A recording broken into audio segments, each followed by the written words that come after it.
নিজ হাতে উপার্জিত কামাই এটা পৃথিবীর শ্রেষ্ঠ কামাই, আলহামদুলিল্লাহ। পরিশ্রমের মাধ্যমে যে উপার্জন, এটাকে ইসলাম আমাদেরকে উৎসাহিত করে। শুধু নামাজ, রোজা, জিকির এগুলো নিয়ে ইসলাম আমাদেরকে পড়ে থাকতে বলেনি।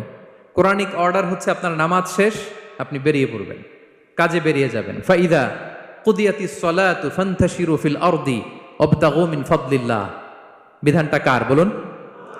আওয়াজ করে বলুন, বিধানটা কার? এটা কোরআনিক ভার্ডিক্ট, কোরআনের বিধান। নামাজ শেষ, গোল হয়ে বসে জিকির করতে বলা নাই আল্লাহ।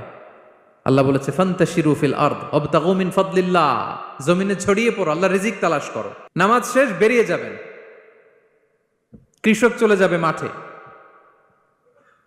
শ্রমজীবী চলে যাবে ফ্যাক্টরিতে, শিক্ষকরা চলে যাবে তাদের শিক্ষা প্রতিষ্ঠানে, কর্পোরেট ওয়ার্ল্ডের লোকেরা চলে যাবে তাদের প্রতিষ্ঠানে।